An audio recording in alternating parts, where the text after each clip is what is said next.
ചൊവ്വാഴ്ച രാവിലെ 7 മണി വരെയുള്ള വോട്ടിംഗ് നിലയാണ് നിങ്ങളുമായി ഇവിടെ പങ്കുവയ്ക്കുന്നത്. ഏറ്റവും കൃത്യമായ വോട്ടിംഗ് അപ്ഡേറ്റ്സ് ലഭിക്കുവാൻ നിങ്ങൾ ഈ ചാനൽ സബ്സ്ക്രൈബ് ചെയ്യുക. ഇന്നലെ രാത്രിയും ഇന്ന് രാവിലെയും നടന്ന വോട്ടിങ്ങിൽ എന്തൊക്കെ മാറ്റങ്ങൾ സംഭവിച്ചു എന്ന് പരിശോധിക്കാം. ഒന്നാം സ്ഥാനത്ത് 7538 വോട്ടുകളോടെ ജിൻഡോ തൻ്റെ ലീഡ് ഉയർത്തിക്കൊണ്ടിരിക്കുകയാണ്. ആർക്കും ജിൻഡോയെ പിടിക്കാൻ പറ്റാത്ത അവസ്ഥയിലേക്കാണ് ജിൻഡോ മുന്നേറുന്നത്.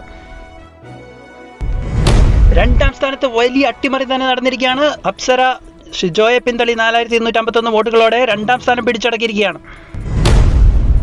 മൂന്നാം സ്ഥാനം കൊണ്ട് തൃപ്തിപ്പെടേണ്ട അവസ്ഥയിലാണ് സിജോ. 4079 വോട്ടുകളോടെ തൻ്റെ കുതിപ്പ് തുടരുകയാണ്. നാലാം സ്ഥാനം നിലനിർത്തിയിരിക്കുകയാണ് ശ്രീതു. 3846 വോട്ടുകളോടെ തൻ്റെ നില ഭദ്രമാക്കിയിരിക്കുകയാണ് ശ്രീതു. അഞ്ചാം സ്ഥാനത്ത് 2572 വോട്ടുകളോടെ ശരണ്യ തുടരുകയാണ്.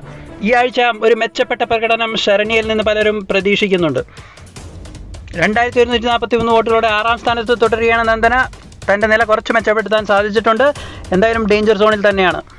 ഏറ്റവും പുറകിൽ ഇപ്പോൾ ശ്രീരേഖ തന്നെയാണ്. 1477 വോട്ടുകളോടെ വളരെ പരിങ്ങലിലാണ് ഇപ്പോൾ ശ്രീരേഖയുടെ സ്ഥാനം. ഇത് മനസ്സിലാക്കിയ ശ്രീരേഖ അഭിനയ ടാസ്ക് നടത്താൻ വേണ്ടി അനുവാദം ചോദിച്ചിരിക്കുകയാണ് ക്യാപ്റ്റനോടും പവർ ടീമിനോടും പ്രേക്ഷകരുടെ പിന്തുണ വീണ്ടെടുക്കാൻ. ഈ നീക്കങ്ങൾ ഫലം കാണുമെന്ന് കാത്തിരുന്ന് കാണാം. ഈ ആഴ്ച ആര് പുറത്താകണമെന്നാണ് നിങ്ങൾ ആഗ്രഹിക്കുന്നത്? കമൻറ്റ് ബോക്സിൽ രേഖപ്പെടുത്തുക.